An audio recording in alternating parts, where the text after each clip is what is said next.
Hey everybody, welcome back to another BRStv Q&A. I'm Brian and I've got my buddy Kyle with me today.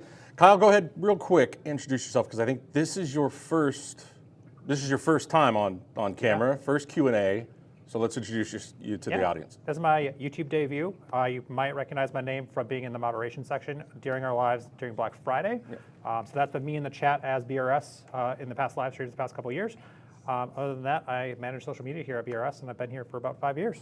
Yeah, great. So Kyle's been around for a while, knows a lot more than I do about just pretty much everything. So goal today is to stump Kyle. So send in those difficult questions. But so for those of you who haven't been to or joined us for one of these Q&As before, we're going to be here probably about an hour or so. Send in your questions. We'll be reading through them, trying to rapid fire some of these, get you some of those answers. And if we can't, we'll try to steer you in the right direction.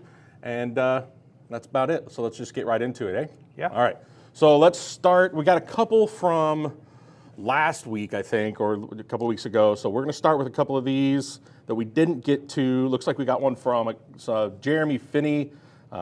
Says, how about a best sump for a 60-gallon cube? The area is 24 by 24 inches, but I want to save room for ATO water. In reality, there is 24 by 16. What do you recommend? Top of mind, without double checking the dimensions, I would say probably the Fiji Cube 20 sump should fit. And what I would do personally is use one of the Red Sea Reef cans behind the tank if you have room. They're pretty narrow, so you can just stuff it right behind the tank, between the tank and the wall. So that's what I would do personally if it was my tank. Do you have any recommendations from your experience? Nope, that's perfect. I don't know, and I don't know all the product that as well. So That's perfect. That's great. Thank you. All right, let's see. Let's just keep going here. We'll just keep rolling off with them. We got Carlitos Ways. Question, do you think corals delayed almost 48 hours shipped can survive? Yeah, they can. I mean, it really just depends on the corals, how they were treated during transport, how well they were packaged. But temperature, whether that's staying, balanced where it needs to be. Some corals are going to ship easier than others. I've found honestly, SPS usually tend to do better over, if they're bagged up for a couple days, as long as they're not getting rolled around too much. But I've had, some softies melt before if they're in a bag too long. But, 48 hours really isn't too bad. They should be okay. I would probably introduce them to the light a little slower when you let them out, but. Yeah, I would say as long as it wasn't extreme weather conditions that was the cause of delay, where it was an extreme heat, it wasn't extreme cold, overall they should be good, assuming that they were healthy before they were shipped. Yeah. I would say it really depends on where you source the corals from. The healthier the coral is before they're bagged up and shipped, the better they handle shipping stress. Just make sure that when you're acclimating them to your tank, you're introducing them to your light slowly. Yeah, exactly. Yeah, just give them a while. Don't let them wake up and rub their eyes a little bit. Don't shock them too much. Yeah, perfect. Yeah. All right, gotta keep going here. We got Josh Valladolid. If I butcher the names, guys, I apologize. I'll do the best I can, but it is what it is. All right, so besides an electric nudibranch, what fish will eat red flatworms? So again, this is not going to be a guaranteed option, but Springer-eyed damselfish tend to be a go-to for a lot of people with flatworms. I've also heard rumors that dragonface pipefish or mandarins may also eat them as well. Mm-hmm. Yeah. Six-line wrasses are also a really common option for flatworms in general. Yeah, a lot of the wrasses will do it too. Yeah, sometimes you have to get them kicked up into the water. Like if you go in there with a turkey baster and fluff them off the coral, the rocks or something, get those rolling around, then a lot of fish will pick them off. But just right off the rocks, there's a few examples like Kyle gave. So perfect. All right. Chris Lessard, what's a good PO4 and NO3 range to look for in an SPS dominant tank? So pretty simple there. For your phosphates, you're going to want to be somewhere around that 0.02 to 0.05 range. If for nitrates, you're looking at 1 to 10 ppm, and anywhere in that range. Again, the goal is to kind of keep it stable, but anywhere in those ranges, you're probably going to be doing just fine. It's really converse to what we've learned in the past. The goal used to be zeros. Zeros across the board. Zeros across the board, right? As low as possible. And if there was anything in there, there was a problem. So, but now we've learned a little better. So those are really the ranges you need to work for. And I wouldn't focus too much on a particular number. Just try to keep it in that range. I would say to add to that, pay attention to your corals and how they react to it if you have them in the tank. Your corals will tell you a lot about just overall parameters and what's working, what's not working. I've had some tanks where corals look very pale and very stressed out when the numbers are low, and ended up having to do slightly elevated numbers compared to what people typically do in the reef tank, where I've had like nitrates at 25 parts per million, phosphates at 0.15.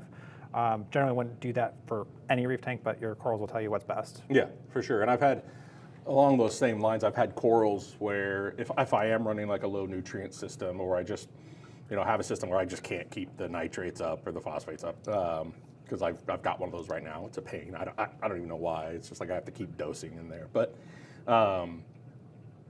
what I find is if something happens, if say you get a coral that's a little stressed and it maybe lightens up a little bit, it seems to take a lot longer for it to recover as well. So just keep an eye on that. But yeah, keep your nutrients at a decent range. You should be okay.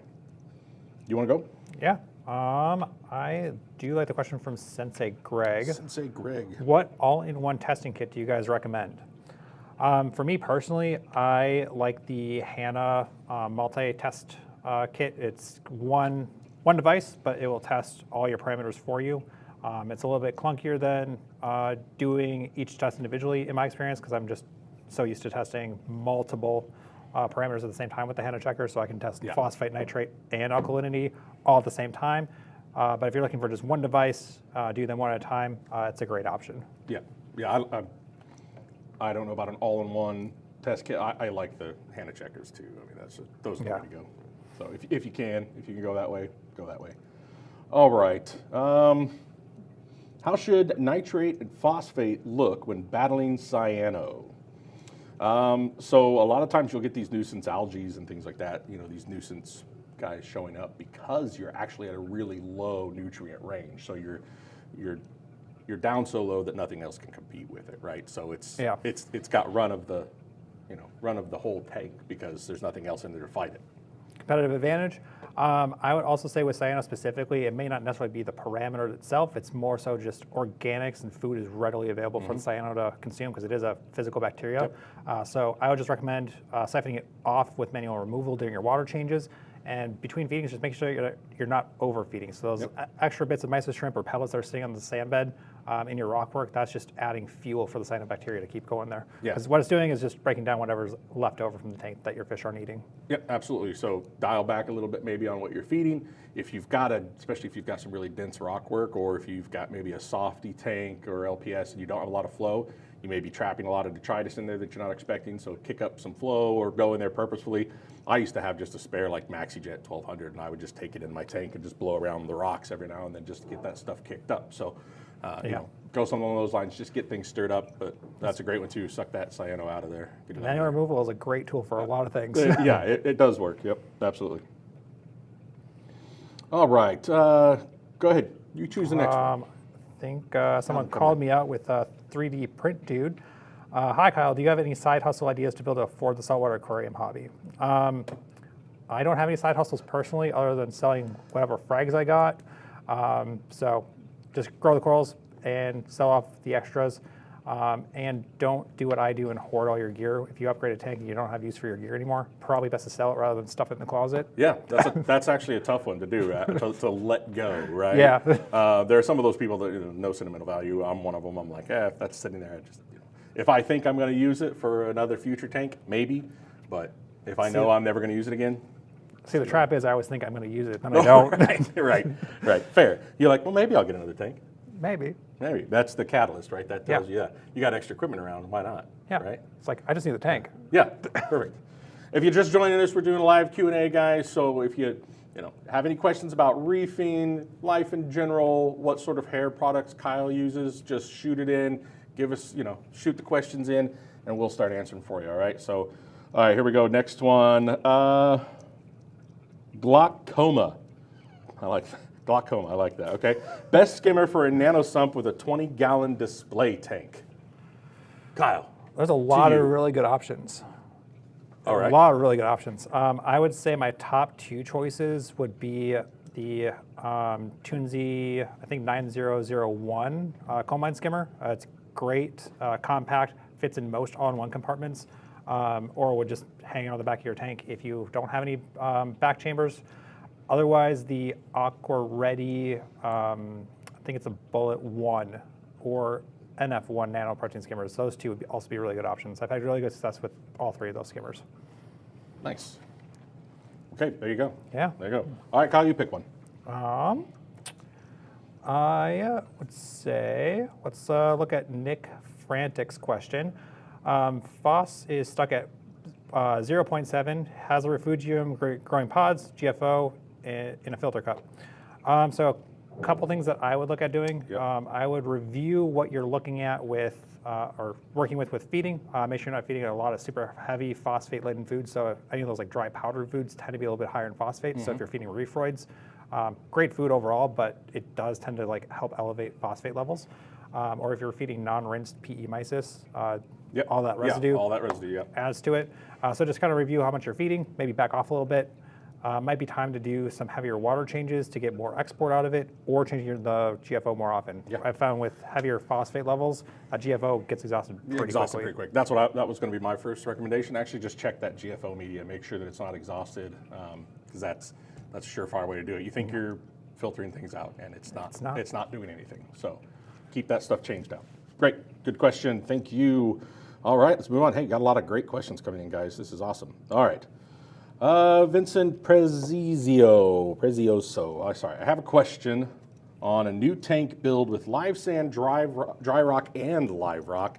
How long should you wait to seed with pods? So this is actually a question we get a lot. I feel like we get this every time. It seems like every Q&A. It's a great question. When can I put pods in my tank? Right now. Right, like now. Yeah. Is there water in it and it's salt water? Yes. Pods. Go ahead. I mean, really. Yeah, they're going to survive like a nuclear apocalypse, I think. Yeah, they'll be fine. I think I said that on one of the, like literally everything else can be dead and there will be pods crawling around the bottom of the ocean. So no, go for it. Add some pods in there. You know, get the biodiversity going. Sure, you'll have some die off, but some of them, most of them will probably survive and start colonizing and just get that, that biodiversity going in the tank. So, get some algae barn pods or whatever. Again, I like to use Indo-Pacific Sea Farms. They're a great one to get a bunch of stuff from. So get them added, get things rocking right now. I think I like Brian D's question. Seems pretty relevant to something I saw yesterday. He says, hey guys, so I think I might have the start of a dino problem. The problem is I'm going to be away from my tank for 2 weeks starting tomorrow. Any ideas of what I can do? Thanks. So I saw Thomas's video yesterday. Yeah. And he just dropped a whole boatload of information on how to deal with dinos with his Help I Wrecked My Tank series. Yeah. I would highly suggest giving that a good watch. I know we're going to be doing some shorts with that, so you'll see some little tidbits of information here and there. But since the video's out now, I would just going and watching that quick little 10-minute video. Yeah, go check out Thomas's video on that. There's a lot of good information there. But basically, in short, a lot of people like to try to figure out what kind of dino it is. Just don't worry about that. Just attack them all. You don't need to waste time trying to figure it out. Just pretend like you want to kill all the dinos. Yeah. Go aggressive. Yeah. Mass extinction event is what we're going for here. So, dinos. Dino joke? Yeah. No, just me. I got you. So one of the easiest things you can do is turn the lights off for a few days, right? Go with a blackout. And if you've got lights on a timer, if you're running an Apex or you're running some sort of controller, just while you're gone, you can have your lights off for a few days and then fire them back up. And that should at least help keep them down while you're away. Yeah, I mean, if you don't have corals yet, if this is a relatively new tank and you have no corals, I would just turn the lights off the entire time you're gone. Yeah, and if you do have coral, they'll be okay for a couple days without light. They may not appreciate it that much, but they'll be okay. And if you don't have someone that's going to be there to turn the lights back on for you, if you have controllable lights, so anything like a AI light or a Radeon or something like that that's controllable, a lot of them have an acclimation mode. I would actually use the acclimation mode, set it to 0, and kick the time up to like 30 days. That way the light will kind of be very dim for a few days there while you're gone. Yeah, that's actually a great tip. Yeah, I like that. Good. Very cool. Okay, Master Tanver, I believe is how that's supposed to be pronounced. Hi guys, I'm totally new to the hobby. Welcome aboard, man. Glad to have you. Super exciting stuff. So I was changing out my filter sock every 15 days. I know now how bad that is, and I have now decided to get an automated roller filter. Great choice. Great. I guess there wasn't a question there, but awesome. Good. Yeah, it's a good choice. really, and you know, the filter sock thing, it really depends on what you're doing with your tank, how often you change that. It's really as an at-need thing. I say if you're feeding a lot, you've got a high bio load, and there's, you know, all that kind of stuff, then probably every like 3 to 5 days you're going to want to change that out. Yeah. I don't know if you've got a different time range. Really depends on the tank and my goal with it. If I am struggling to keep nutrients up, the great thing about filter socks is you can just leave them in there for a few extra days. That helps get the phosphates and nitrates back up. If you have a roller mat, you kind of have to just roll with it and just find ways around that. So there's kind of pros and cons depending on what you're dealing with. But filter socks are a great way to start off with, just to get more in tune with your tank, because it just means you're going to be there every couple days, at least changing the filter sock, looking at your sump, hopefully, just making sure all your equipment's working the way it should. And I like filter socks, and I don't run them constantly, but you know, sometimes I'll run them, and sometimes I won't, and it just kind of depends on what the tank's doing. So yeah, great feedback, perfect. All right, go ahead, fire another one. Let's see.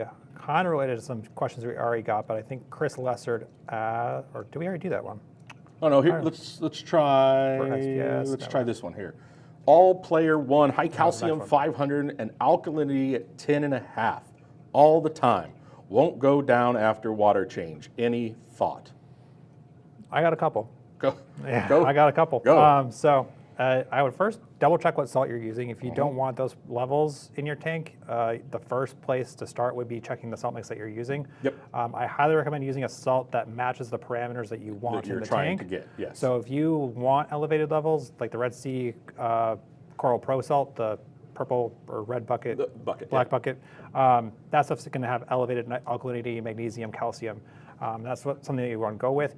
If you use something like Tropic Marin Pro Reef, which is what we use here, that's going to have lower levels, a little bit more natural seawater, 7.0 DKH on average, 420 parts per million calcium in there. So just make sure you're not using a salt mix with an elevated level. If you do have a salt mix that is supposed to have a low level, I would give the dry salt mix a good shake, because in shipping, depending on where you're sourcing it from, all the elements in there can get kind of stratified, so you might be hitting some hot pockets of elevated elements and minerals in one area of the salt mix, and the other areas might be super, super low. So you might hit the end of the box and be running the opposite issue. Right, yeah. And another thing too, what I would recommend also is just take your salt mix, your fresh, brand new salt mix, you just mixed it a few hours ago, and test the parameters on that.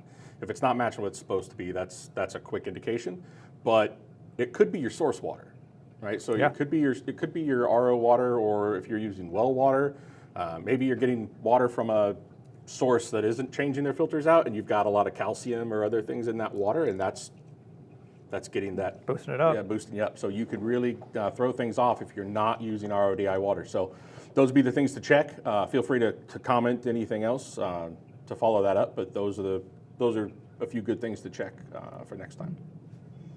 Yeah. All right. How about newbie tank? Newbie tank. Kalkwasser, does it only control pH? Does it only control pH? I'm going to say no. It's good for calcium and alkalinity. It's kind of an all-in-one with those two parameters, with the benefit of boosting pH. Yes. Something that I have a lot of people ask when I was in customer service here was how to dose Kalkwasser for pH, and I always said, don't dose it for pH, because you're going to be chasing your number. You're going to overdose. Your alkalinity is going to be sky high.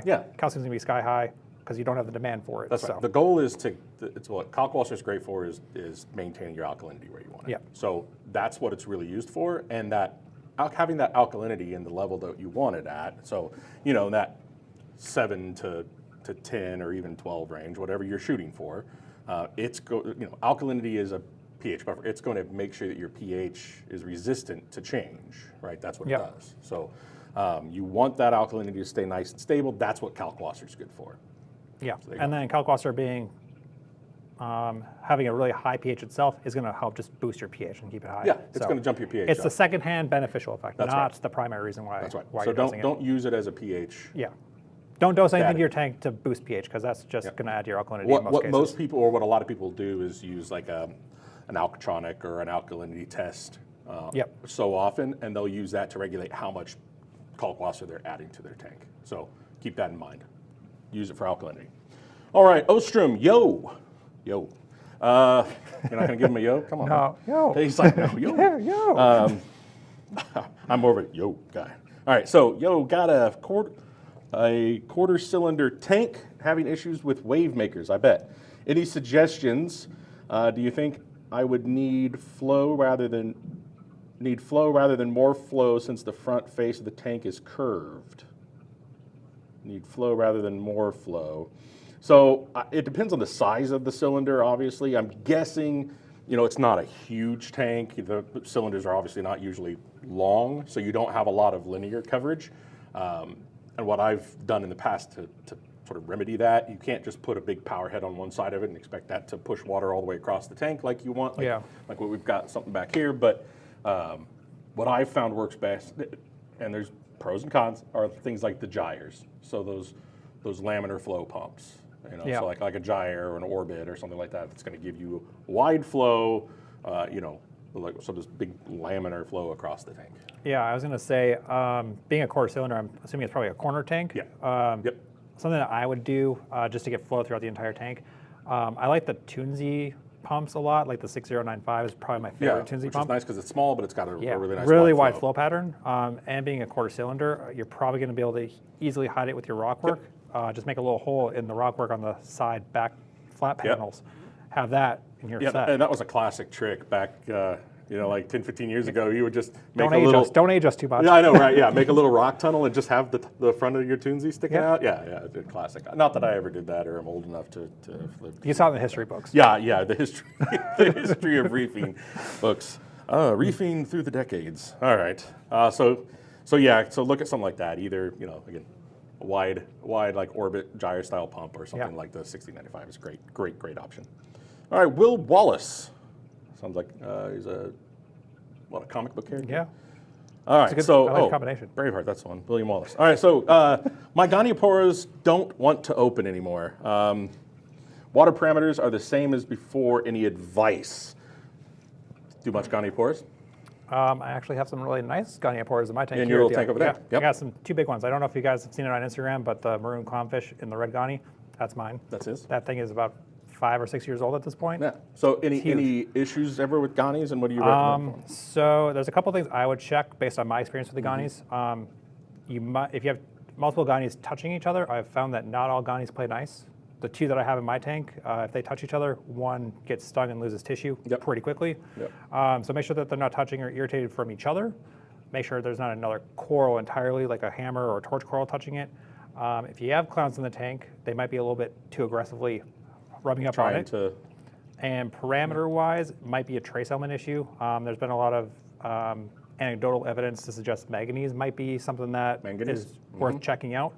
I haven't personally experienced that because I do all free for my dosing, so typically it covers it all. But a couple of the things that I would check there initially. And also, it is possible, being that it is a skeletal LPS coral, a lot of them can have internal skeletal pests that do hinder it. I've seen like boring snails and stuff inside the skeleton of the coral itself. Any visual indicators for those guys on that? You kind of have to crack it open, look at the base. That's where I found it usually. So probably not necessarily a great recommendation if you're wanting it to look better. If it's big enough to frag, then you're good. Sure, then you can cut her open and check inside. But a good step would be to check those trace elements. If you're not dosing anything, in there and everything else is the same, which the major parameters are all good, and you're not dosing any trace elements, maybe think about doing that. Again, all for Reef is a great option for that, but maybe get it tested out. And it, couldn't hurt. Maybe if you're really, really concerned about it, you want to get down to the nitty-gritty, do an ICP test on it, or have it sent in, and then you'll know exactly what's in there, and you can start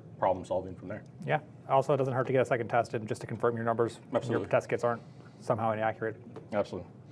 All right. Okay, so Sensei Greg has a really great question for Kyle here. So did Kyle ever play hockey when he was younger? I don't know why, but I get the vibe randomly. I think it's because he looks very northern, like maybe, A little northern. I'm wearing a hockey shirt. Definitely like he's from northern Minnesota or something, and might have played hockey as a kid. I think I just have the hockey player build. I don't know what it is. Is that what it is? Have you gotten asked that question before? Football, hockey, rock climber, I get it all, but I haven't done either of those three things. People ask me a lot if I played basketball. Oh, really? No. Yeah, you're about 6'5", right? Yeah. 6'5" on a couple boxes. Okay. Thank you, Sensei. That was perfect.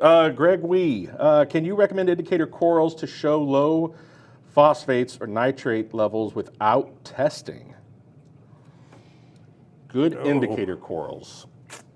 Yeah.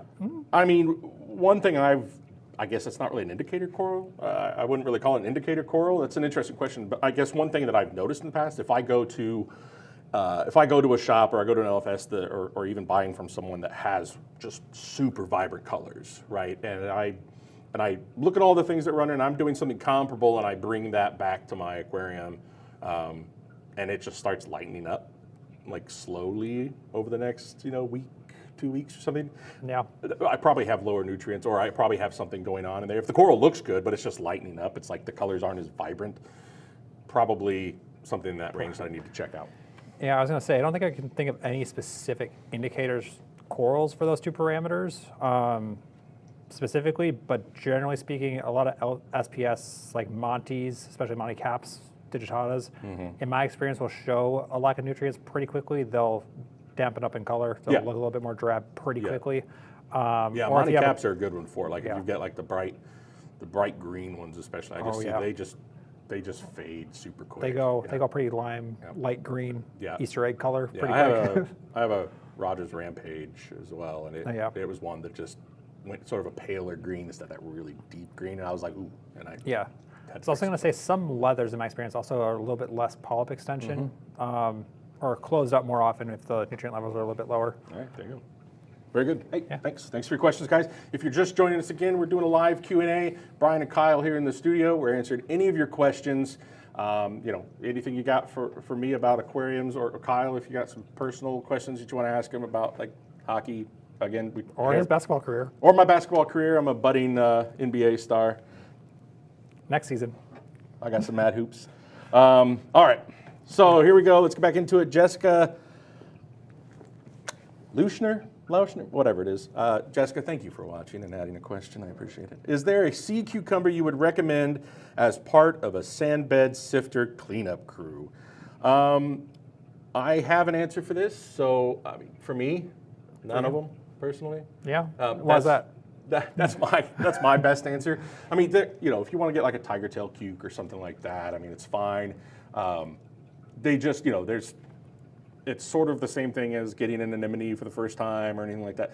There are ramifications if things go poorly, right? So if your cucumber dies, it's going to release some toxins into the water and it's going to look pretty nasty, right? Or it's going to kill everything. So potentially, right? It depends on the system and the size and dilution, all that. But it's just, to me, it's just really not worth it. If you're wanting some sand sifting, get yourself a cool sand sifting Goby or a sand sifting Star or something along those lines.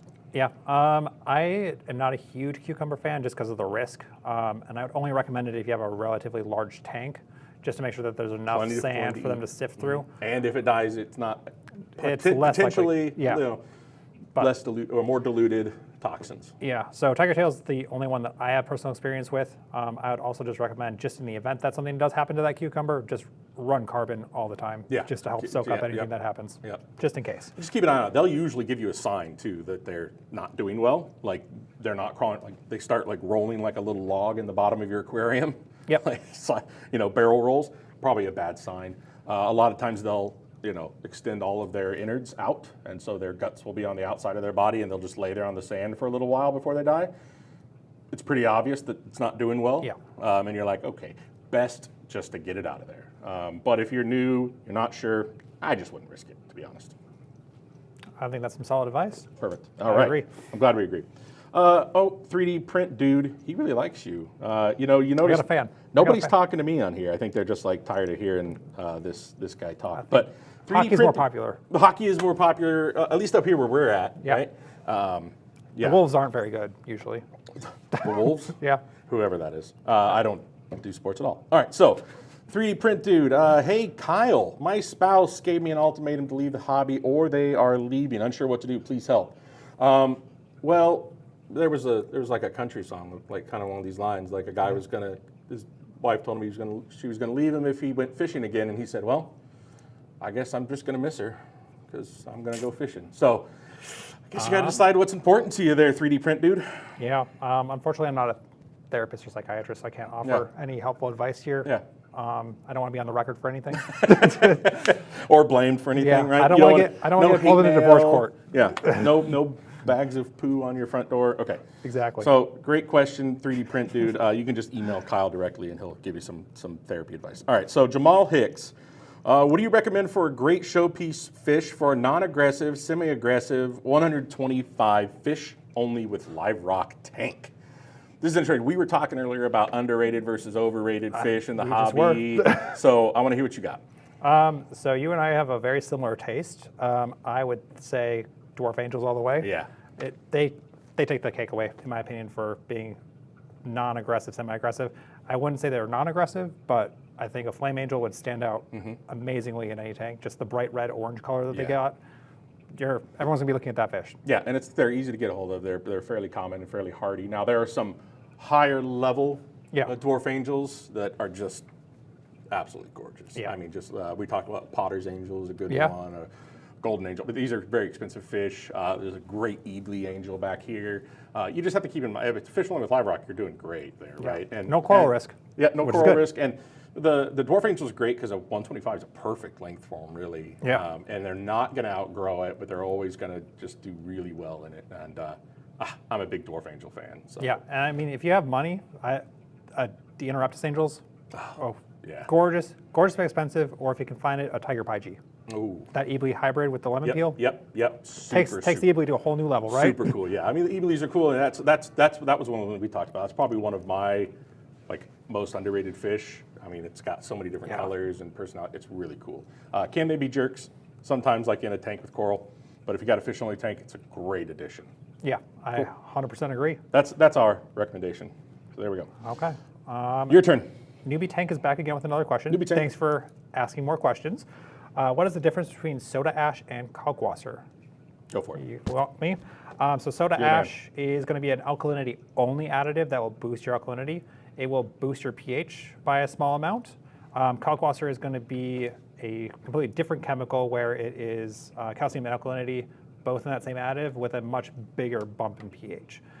So both are great, but with soda ash you will need to use a calcium supplement as well to boost up your calcium levels as well. Yeah. Great. You have any input? Perfect. No, I think that's perfect. Let's see. Go ahead. You hit another one here. I'm looking at something else here. Yeah. Real quick. Let's see. Vincent Tanhe, I think is the name. For copper usage, which would you recommend? Cupramine versus copper power? I've heard some swear by either one. So I've never used copper in a saltwater tank. You haven't? Nope. Not even for quarantine? Hospital treatment? No? No. No? Okay. I would personally use copper power. I've found it's a little bit more gentle than cupramine. There's a little bit different in chelated versus non-chelated. Also, copper power will register on a HANA checker where you can get like a digital readout on your copper level. So that's just the one I typically go for because it's very important when you are using a copper treatment, regardless of which one, that you track the copper level because you need to maintain it at a therapeutic level for your fish in order for it to be effective in what you're treating. But you also want to make sure it's not going too high where it's going to cause issues with the fish. So that would be my personal go-to. Yeah, and for me, and the reason I say no, it's just, I usually try to buy only fish from reputable places. I'm not a big fish guy, more of a coral guy, so if I do get fish, it's not very many of them, and I usually have, pretty decent success with them, and I just don't have as much trouble. I guess I'm fortunate in that regard. I'm not trying to stuff a bunch of fish in there, so I'm not building that stressful environment where things, like these other fish are getting ick and everything because I put in like an Achilles tang or something and it just freaked everybody out and whatever. So. And there's also just, if you are uncomfortable doing medication treatments on your fish, there's always ways to manage parasites like ick with like UV sterilizers now too. So definitely different ways to slice the cake here if you don't want to do quarantine or medication treatments. Absolutely. Carlito's Ways is back. I just ordered a Reef Octopus 150 SS with DC pump. Is it worth the upgrade to run the CO2 scrubber? That is a great question. So it depends on what your current pH level is. Kyle's the man. Look at this guy. I was going to say, the CO2 scrubber is going to be a great option if your CO2 is just naturally depressed, where it's never reaching above 8.0, and you're really wanting to push that coral growth. Then it would be worth the investment as a way to buffer your pH without having an additive. I personally would do the CO2 scrubber after you're dosing for corals. So I would start with dosing calcar. So that's just my personal approach. Yep. So once I got corals in that have a calcium alkalinity demand, I would dose kalkwasser. And then if that's still not getting my pH to quite where I want it to, then I would throw in the CO2 scrubber in addition. Yeah. Personally. Yeah, the CO2 scrubber for me is like a last resort. Yeah. You know, if I just can't get anything happening, then I'll throw one of those. That's where I say. My personal take on reef tanks is I try to keep it as simple as possible. Simple as possible. The less I have to change out, the less I have to maintain, the much more relaxing it is. And usually, if you're dosing with caulk, I mean, You're usually pretty good. you're usually pretty good on pH, so no worries there. All right. So if you're just joining us again, we are doing a live Q&A here. So doing a live Q&A. Send us any questions you got about reefing or anything else. Oh, I got a special guest here. Come here. Come here. She's been here the whole time. Yeah. All right. Everybody, I want to introduce you guys to Jolene here. So you can ask Jolene any fish questions you possibly have. There she is. She's ready to go. All right. You ready? She's the expert. She's the expert. Really, we don't know anything. All right. Okay. All right. Let's get back into it here. Kyle, go ahead. Chris Lessard, plastic bioballs or ceramic? Is one better than the other? Plastic bioballs, ceramic, in my opinion. They're just much higher surface area for bacteria to colonize in. That's just, that's it. That's the easiest answer for me. I think it's all the way, but. I think it depends on the application. If you're doing in your standard reef tank, your display, ceramic is gonna be the way to go, just because it's gonna give you that surface area. But if you're doing something where you're using bioballs in a quarantine or hospital tank environment, I would do the plastic bioballs personally, just because they're easier to clean, aren't gonna absorb any of the medications that you're using to treat the fish. Gotcha. So. Perfect. Very smart. Good. Okay, moving down here. So Sensei Greg, Sensei, it's a few questions now. Great. Thanks for joining us. Thanks for asking. Keep them firing in. All right, so I got a 2-year established tank, and it came with a super ugly substrate at the bottom. How would you go about removing all of that safely and replacing it with just sand? So I assume the tank it's established, the tank is up and running, and you're wanting to remove all of that sand from the bottom of that aquarium without causing too much trouble. So first thing you're going to want to do is, again, and we touched on at the very beginning of this, or maybe it was something earlier. Anyway, I think it was a different video. Yeah, a different video. Yeah, nothing in this hobby that is good happens quickly, right? Exactly. So take your time. Do it a little bit by little bit. Just slowly start getting that stuff out of there. You know, maybe when you're doing a water change, you can scoop some out. But take your time with it. Yeah, I would say take your time. Kind of like if you have a very large tank, you're not going to gravel back the entire sand bed in one water change. I would just take out a very small portion with the water change, siphon it out, and then replace it slowly. In our experience, we did this on the BRS 160 a few years ago. It ended up causing some major destabilization in the tank where we had like cyano, aptasia, all sorts of just weird things were happening just because the tank was no longer stable with its natural biome in place, and replacing things where we went to complete bare bottom. So just be ready for another ugly phase if you're doing this, and just do it very slowly. I would recommend doing this over the course of like a month or two. Yeah, which will help negate some of that potential outbreak if you're doing a little bit by little bit. You know, and you can go through something else that could help. You know, go through and like when you're doing a water change, siphon the sand real good, real heavy, and then remove it afterwards. Then you're not stirring up some of that stuff. You're removing some of that bacteria and some of that detritus as you are,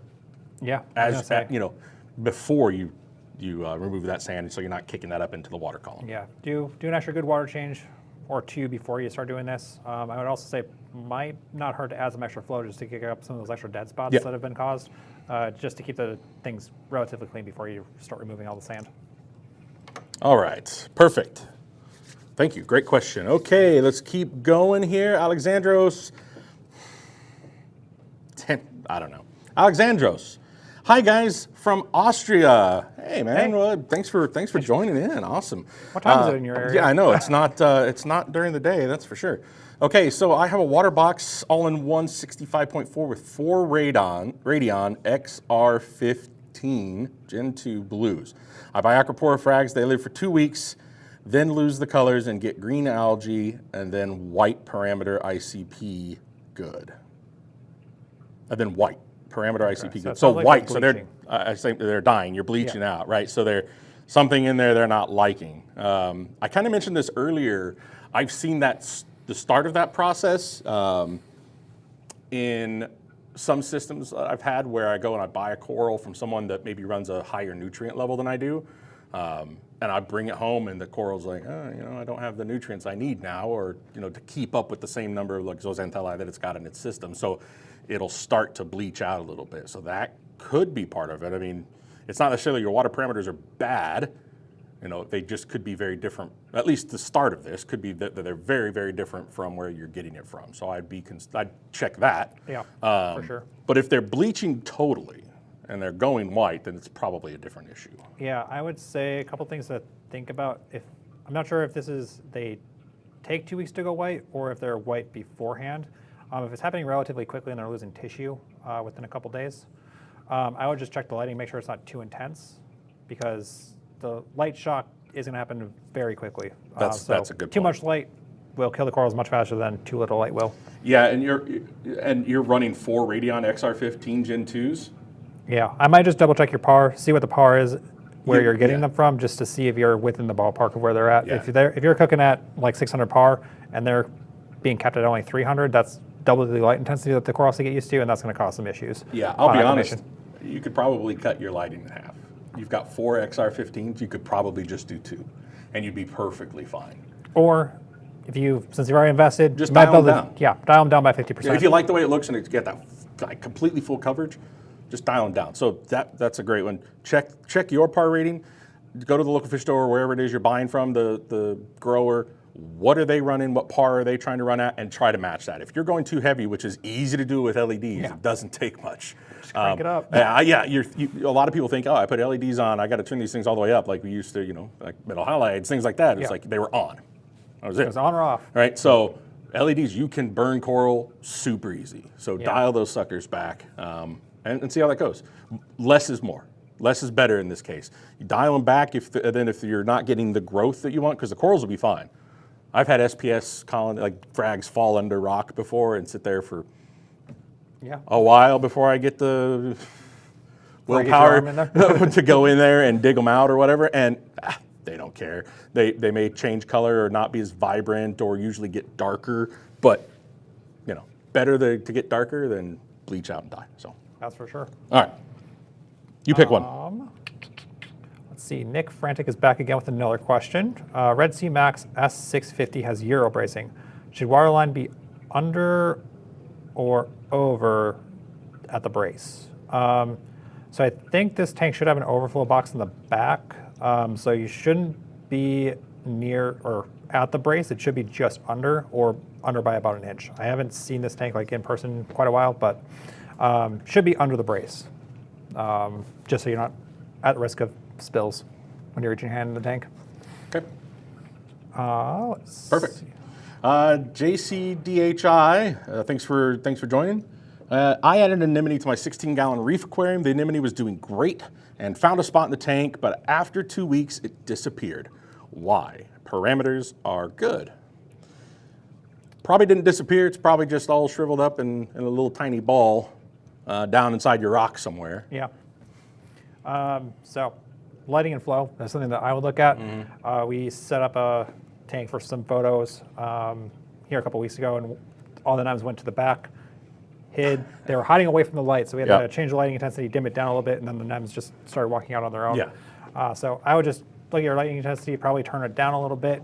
If you have a power head pointing at where you put it, I would just move the power head or adjust it if it's one of those adjustable range ones, just so it's not pointing directly at it. And usually just changing those two things can get the NM to move without an issue. Yeah, that's perfect. That's great advice. So there you go.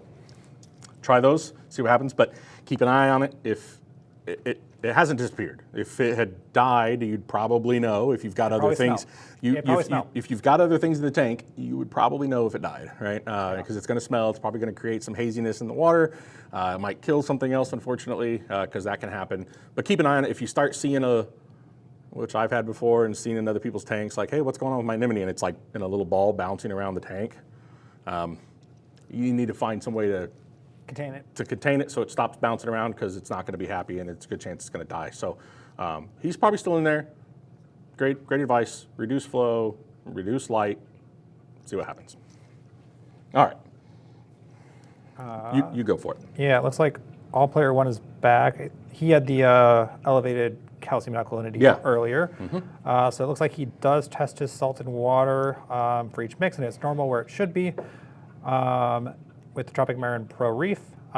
So I guess from there, it probably sounds like maybe dosing happened at some point and the levels got elevated. Not sure how large of a water change you're doing, but if you want to get it back on course, I'd suggest doing something in the 50% range, because if you're diluting something where it's 500 parts per million and the new mix is at 420, you do a 10% water change, you're barely making a dent in lowering it. Also within margin of error of your test kit too, because a lot of these calcium test kits are plus or minus 40 parts per million. That's right. Yeah, so that's the thing. Dilute it as best you can. 50% or you can always add a bunch of corals and get it to suck it out of there. Yeah, so exactly. I was going to say, more corals, take it out, or if you already have corals in there, just back off on the dosing a little bit. Yep, there you go. Okay, Dave Droll. Hi guys, my tank has been cycled for a week now. My alkalinity is at 7.2 to 7.6. Should I try to get that up to somewhere in the 9 range to help encourage coralline to grow? For a week, no. I wouldn't bother with it yet, to be honest. I mean, you want it to go higher, but I'm not a number chaser. 7 to 7.6. That's a fine range. It's not hurting anything. Are you going to get that like crazy coralline going? No, but after a week, you're not going to see it anyway. Exactly. It's so going to take some time. Yeah, it takes time, and it could be months before you start to see heavy growth. So it depends too on have you added coralline algae to the tank? Have you is there a source of it in there? So and like we mentioned it on another video, but Indo-Pacific Sea Farms, they sell a coralline algae booster, which is literally just a big chunk of beautiful coralline algae. Get that, crush it up, throw it in your aquarium. That'll seed things. But no, 7.2, 7.6 is fine. If you want to get that stable, maybe consider starting to dose caulk or something like that to get it up where you want it. And yeah, I was going to say, we also, for coralline, we also sell ARC Reefs, coralline and algae in the bottle. Algae in the bottle, It's got 2 different colors, purple or pink. Pink and purple. So if you haven't added anything, you're probably not going to see coralline algae until you add something. Otherwise, you can just wait till you start adding corals. And a lot of coral frag plugs will have coralline algae on there for you. So. And even the coralline algae in a bottle, I mean, it even says on there, like it could take up to like 2 or 3 months to start seeing it. So you just got to be patient. Again, we keep going back to it. Nothing good happens fast in this hobby. So, all right, good question. All right, hello guys, this is Bravo Man 80. Hello guys, I'm moving it to a 65-gallon tank, which is an awesome size tank, by the way. I love the classic 65-gallon, the standard. From a 40-gallon, I'm only moving 2 4 to 5 pounds rocks from my old system. 2 4 to 5 pound rocks from my old system. How long should I wait to put all of my SPS from the old tank? Tank will be cycling for 2 months. So if you're just moving the tank, I mean, if you're moving the sand bed, and you're moving the rock and everything else, it's kind of a tough one. You never know. You're going to get an ugly phase. You're probably okay to just put them in there. It kind of depends, but you're probably going to go through an ugly phase, and if you get some ammonia spike, you could have some problems there. I personally would probably wait until you go through that sort of like mini cycle. You get that that influx of nutrient, you probably get in a little bit of an ugly phase, then start pulling them back in. So, I mean, one thing I have found out with corals is they don't care about ammonia. No. Like, they don't have any blood in them, so ammonia is not toxic to them in the same way it is for a fish. So I guess it really comes down to how slow you want to take it, what your plans are for this transition. You could add them initially right away if you wanted to. However, with the new system, I might give it a couple weeks just to make sure it's stable, everything's working, all your equipment's in place. And you have your new rhythm routine.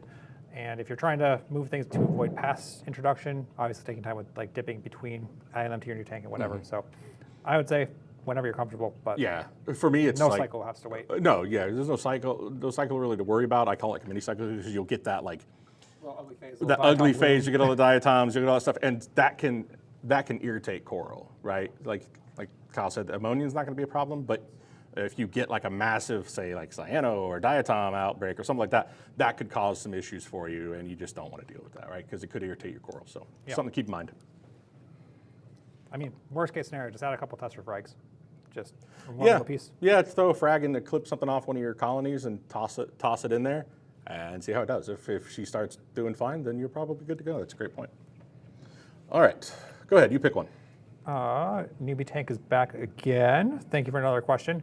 Best first month's cleanup snail cruise. First month's snails. So my guess. What are your favorite snails for a new tank? Well, I mean, for me, snails I usually don't add for quite a while because there's just nothing for them to eat. So it's really I focus more on pods and everything like that first. But for me, especially if I've got a sand bed, a no-brainer for me are nacerious snails. And I tend to try to get the smaller ones. Those, if I have a big tank, I'll get those great big Tonga nacerious snails because they are awesome cleanup, guys. I mean, they're fun to watch. Yeah, but yeah, it's kind of creepy. Like a horror movie. When I used to work at a local fish store, we would find like if we had a fish come in dead or something like that, or a freshwater fish would die, we'd just go drop it in the tank with all those nacerious snails, and it was like living dead. They come out and it was kind of gross to watch. But they're a great one if you've got a sand bed. I have seen like if you've got, say, you don't feed a lot, maybe you have a low fish load, because I actually had this happen once where they apparently were hungry enough, they caught a sleeping fish and ate him. Because they will do that. So keep that in mind. That's why if I have a smaller tank or not a lot of organics in there, I will get the smaller ones. But nacerious snails are go-to for me. Then if I'm going with algae eaters, I'm a big Trochus and turbos. Oh yeah. Those are the key ones. I mean, Trochus are great. Astrea snails are good too, but I don't add those until you start seeing algae starting to show up on your glass at least, right? Because it's just, But then on top of that, if you've got a source, you can find them. There's some little tiny snails, but Stomatella varia are great. Yeah, Stomatellas are great if you can find those. They're just a cap snail. Some other things like that, limpets and all kinds of stuff like that, because they're smaller and they'll hide and get down in those cracks. So. Yeah, I'm very much in the same boat. I also like tiger conchs. They're good for sand beds as well. Yeah, just general cleaner, but always add it slow. As we said before, nothing good happens fast, so just add a couple snails at a time. Don't dump your whole cleanup crew in for your tank day one. Yeah, because they'll not do so well. Yeah. If you cleanup crew, that's for a tank that is up and running, right? Okay, I think we got time for about one more. Do you want to pick, Brian? Sure. Okay. Which one looks fun? This is interesting. If a tank is cycled, can it ever be uncycled? That's an interesting question. Or does it ever need to recycle? I've recycled things out of tanks before. So have I. Yeah, a lot of things. But if a tank's cycled, can it ever be uncycled? A tank can crash, right? So you can have a catastrophic crash of some kind for a multitude of reasons. And sometimes what causes it is heavily debated, right? Old tank. Equipment failure, yeah, it's something. Power outage. Dies. Yeah, exactly. I had a chiller go out once and destroy a tank. So, and at that point, if a tank crashes, and everything in it dies and that kind of thing, you are pretty much starting over, right? And it's almost best to tear it down, start your process from day one again. It's just the easiest way to go. So if I was going to answer the question, I would say it doesn't really ever become uncycled unless you have a massive die-off, which in that case, also in the other cases that I was thinking of, it's really just a case of ammonia levels get too high for your current load to handle. To buffer it out, to take care of it, right? Yeah. Or the issue is you may have dosed an antibiotic that just killed off your bacteria population. That's the only case in which you would have to recycle the tank. Right. But don't dose antibacterial medications for the most part to your tank. Yeah. So not a broadcast one. Tank clean is about the only one I would do. There you go. So not really unless something, again, catastrophic happens. Yeah, exactly. And you'll know. Yeah, there will be plenty of signs. There will be plenty of signs if things are uncycled, so to speak. Good question. Good question. Okay. Hey, folks, thanks for joining us on today's Q&A. We've had a lot of fun. I know this is great. This was Kyle's first one. You guys did great trying to stump him, and I don't think you did, so well done. I think they might have stumped me a couple times, but that's about it. So look forward to seeing you guys on the next one.